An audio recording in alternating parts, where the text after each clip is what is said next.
Justice Department vowing to defend President Trump's travel ban in the courts after a federal judge blocked the new executive order tonight. Mark Preston is back with me. Also, John Flannery, a former federal prosecutor for the Southern District of New York, criminal defense attorney Pate, and defense attorney Alan Dershowitz, the author of Electoral Dysfunction, a guide for unaroused voters. John, I want to start with you because I want to get your reaction to this ruling. The administration's comments in the recent weeks and over the course of the campaign used against them in this case. And the state notes on February 21st, senior advisor Stephen Miller told Fox News that the travel ban would have the same effect as the old one. How much of an impact do you think these public comments had on the decision? Well, I think they were substantial. Also, we have no reason to believe that any of these states presented any danger. And here's Trump saying that we have to write rules. What have they been doing? They've been sitting on their hands doing nothing this entire time. And our dear colleague, Alan Dershowitz, I think, hopes that this may secure Israel and thinks that this is a bogus argument. But I think it's a powerful argument that we've established religion in this fashion through this ban that is transparently against Muslims. What happens if a Syrian national? What happens if an Iranian national goes to Switzerland and comes to America? We're not protected against that. Okay. We have vetting to protect us now, and we should refine it. Alan, hold on. Go ahead. Why are you now misquoting me? I heard you say it 20 minutes ago. Nothing. Let him respond, John. You're lying through your teeth. I never said a word about Israel. You know, when you focus on everything I say about Israel, it really raises questions about your own big bias. So let's get to the point and just keep your mouth shut. You said the court was biased. Let me make my point now. Don't confuse constitutionality with bad policy. I don't like this policy. I don't like this order. But I am a constitutional analyst, and I know the Establishment Clause cases, and I know the cases that relate to national origin. And I'm telling you that I believe that this presents a very tough case for the Supreme Court, because it's the first case in which the Supreme Court has been asked to take into account what a political figure said while running for office and use that to interpret the words of a statute. If you take this decision to its logical conclusion, it means that the very same words used by Barack Obama, who was well-intentioned, would be upheld as constitutional, while the very same words used by Donald Trump would be struck down as unconstitutional. That presents a difficult and complex issue. Let's stick to the merits of this argument. Okay, let's do that. Respond to the merits, please, John. Sure. Presently, Alan, despite what your honest belief is about the law, we have a number of district courts and the Ninth Circuit Court of Appeals that was so convincing to this administration they didn't have the nerve to appeal it to the Supreme Court. And perhaps one of the reasons is because they were attacking the institution. And I wonder if Supreme Court Justice Roberts... What does this have to do with Israel? Everything. Why in your bigoted background do you have to bring in Israel to attack me and criticize me? I am not attacking you. I am saying that I believe that's the reason you're taking the position you are, because of your own bias. Is really showing. Now you're questioning I support Israel as well, but I don't think that this ban will help Israel. You can't believe anything I say because I'm a Jew and a Zionist. No, that's not what I'm saying. That's not. No, that's. Okay, I never want to be on the show with this. Let's move on. Let's move on. Didn't you say the judges were biased? Alan, didn't you say the judges were biased? Let's move on. Okay, yes, so we'll settle this later. That part of it. Okay. Okay. So, Paige, I want to read part of the ruling and get your reaction on it. It says the logic of the government's contentions is palpable. The notion that one can demonstrate animus towards any group of people only by targeting all of them at once is fundamentally flawed. What do you think of that argument? Well, Don, I think that's exactly correct. I mean, you can have a Muslim ban even if it's targeted just to one Muslim individual. You don't have to target all Muslims. But I do have to agree somewhat with what Alan has said. I was very critical of the first travel ban. In fact, I wrote a piece for CNN Opinions where I clearly said that it was a Muslim ban and it was unconstitutional. This new travel ban is different. I think the administration did address some of the deficiencies in the due process area, and there is nothing on the face of this travel ban that discriminates against Muslims. Now, I'm not at all confident that as it plays out, we won't see discrimination, but I do somewhat disagree with the order that we saw tonight from Hawaii. Okay.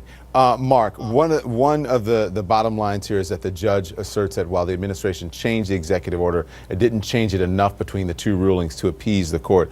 The president even tonight said that it was a watered-down version of.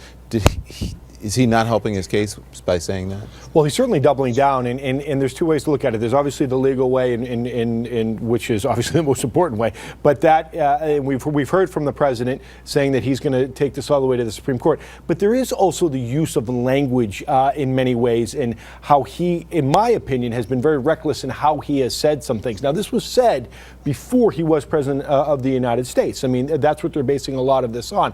But the fact of the matter is, we have seen this recklessness or this carelessness that the president has either said verbally or he has used on Twitter to actually say things, and it's coming back to haunt him, and we're seeing that happen here. Okay, I want to turn to Russia now, gentlemen. Here's President Trump addressing his wiretapping claims tonight. I read in, I think it was January 20th, a New York Times article where they were talking about wiretapping. There was an article, I think they used that exact term. I read other things. I watched your friend Brett Baier the day previous, where he was talking about certain very complex sets of things happening and wiretapping. I said, wait a minute, there's a lot of wiretapping being talked about. I've been seeing a lot of things. Now, for the most part, I'm not going to discuss it because we have it before the committee, and we will be submitting things before the committee very soon. That hasn't been submitted as of yet. But it's potentially a very serious issue. So, wiretap covers a lot of different things. I think you're going to find some very interesting items coming to the forefront over the next 2 weeks. Alan, what do you make of that, and what would you consider acceptable evidence here? Well, first of all, I think he's backing away. I think the president is basically saying, I don't have any evidence. I heard it on TV. I read it here. I think ultimately he's going to have to say, look, when I said it, I honestly believe that I may have been the target of wiretapping, but there is no evidence. And so I have to accept as true that there was no wiretapping. Look, if there was a wiretap order, we'd know about it by this time. That's a simple thing to uncover. If there was national security wiretapping that was improper, we may never find out about it. But clearly the president misspoke. I think he has to eventually acknowledge he misspoke. His misspeaking has gotten him into deeper trouble because now there'll be investigations that there probably wouldn't have been previously. And in the end, I think we're going to come up with nothing. And it will be an embarrassment to the administration. That last part, that's a perfect segue to my next question, because, Paige, I'm wondering if there's any scenario where this plays out well for President Trump, because if he's right, then it means there was enough suspicion to put his campaign under surveillance. And if he's wrong, then he made a very serious and false allegation and compared the former president to Nixon and Watergate. Right, Don. I think ultimately he's going to be proven wrong. There is one way he could come out of this looking good, and that is if there was no warrant and the wiretapping that he's referring to occurred and was illegal. But there's been absolutely no evidence to suggest that whatsoever.